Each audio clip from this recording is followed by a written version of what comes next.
আসসালামু আলাইকুম ওয়া রাহমাতুল্লাহ। যতদিন বেঁচে থাকবেন এই 17টি আমল করবেন, তাহলে মৃত্যুর সঙ্গে সঙ্গে জান্নাত। আমলগুলো হলো, নম্বর 1, এই দোয়াটি পড়া, আল্লাহুম্মা ইন্নী আসআলুকাল জান্নাতা ওয়া আউযু বিকা মিনান নার। অর্থ, হে আল্লাহ, আমি আপনার কাছে জান্নাত কামনা করছি এবং জাহান্নাম থেকে আপনার কাছে আশ্রয় প্রার্থনা করছি। আবু দাউদ, হাদিস নম্বর 5071। নম্বর 2, যে ব্যক্তি বলবে রাদিতু বিল্লাহি রাব্বা ওয়া বিল ইসলামি দীনা ওয়া বিমুহাম্মাদিন নাবিয়্যাও ওয়া রাসূলা। অর্থ, আমি আল্লাহ তাআলাকে রব হিসেবে, ইসলামকে ধর্ম হিসেবে এবং মুহাম্মদ সাল্লাল্লাহু আলাইহি ওয়াসাল্লামকে নবী হিসেবে পেয়ে সন্তুষ্ট, তার জন্য জান্নাত অবধারিত। নম্বর 3, যে ব্যক্তি আল্লাহ ও তার রসুলকে বিশ্বাস করবে, সালাত কায়েম করবে ও রমজানের রোজা রাখবে, আল্লাহ তাআলা তাকে অবশ্যই জান্নাতে প্রবেশ করাবেন। নম্বর 4, আল্লাহ তাআলার সঙ্গে কোনো শরিক না করে ঈমান নিয়ে যে বান্দা আল্লাহ তাআলার সঙ্গে দেখা করবে, অর্থাৎ মারা যাবে, সে জান্নাতে প্রবেশ করবে। সহিহ বুখারী। নম্বর 5, যে ব্যক্তি 12 বছর যাবৎ আজান দেওয়ার কাজে নিয়োজিত থাকে, জান্নাত তার জন্য অবধারিত হয়ে যায়। ইবনে মাজাহ। নম্বর 6, যে ব্যক্তি আন্তরিকভাবে আজানের উত্তর দেয়, সে জান্নাতে প্রবেশ করবে। নম্বর 7, সত্যবাদিতা মানুষকে তাকওয়ার পথে পরিচালিত করে, আর তাকওয়া জান্নাতের পথে পরিচালিত করে। সহিহ বুখারী। নম্বর 8, আল্লাহ তাআলার 99টি সুন্দর সুন্দর নাম আছে।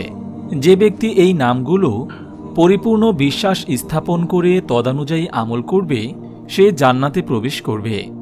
নম্বর 9, যে ব্যক্তি দিনে এবং রাতে 12 রাকাত সালাত আদায় করবে, জান্নাতে তার জন্য একটি বাড়ি নির্মাণ করা হবে।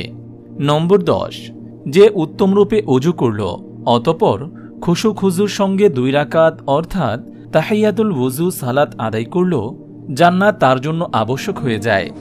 নম্বর 11, যে ব্যক্তি জামাতে সালাত আদায়ের জন্য সকাল সন্ধ্যা নিয়মিত মসজিদে যাবে, আল্লাহ তাআলা তার জন্য জান্নাতে একটি সম্মানজনক স্থান নির্ধারণ করবেন, যেখানে তার জন্য থাকবে উত্তম মেহমানদারির ব্যবস্থা।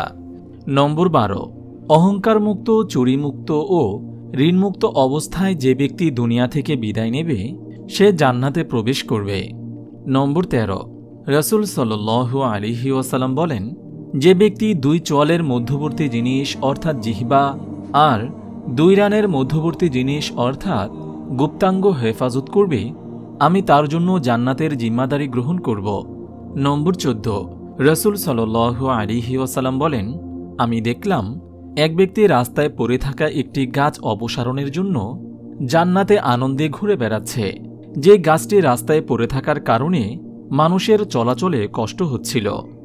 নম্বর 15, যে ব্যক্তি দিনের বেলায় একবার সাইয়্যিদুল ইস্তেগফার পাঠ করবে, সে ওই দিন মারা গেলে জান্নাতে প্রবেশ করবে। আর যে ব্যক্তি রাতের বেলায় একবার সাইয়্যিদুল ইস্তেগফার পাঠ করবে, সে ওই রাতে মারা গেলে জান্নাতে প্রবেশ করবে। নম্বর 16, যার জীবনে শেষ কথা হবে লা ইলাহা ইল্লাল্লাহ, সে জান্নাতে যাবে।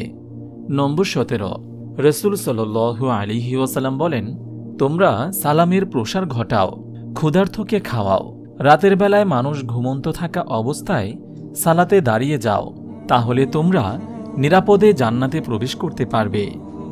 আপনি যদি এরকম ভিডিও আরও পেতে চান, তাহলে এই চ্যানেলটি সাবস্ক্রাইব করে পাশে রাখা বেল আইকনটি অন করে দিন।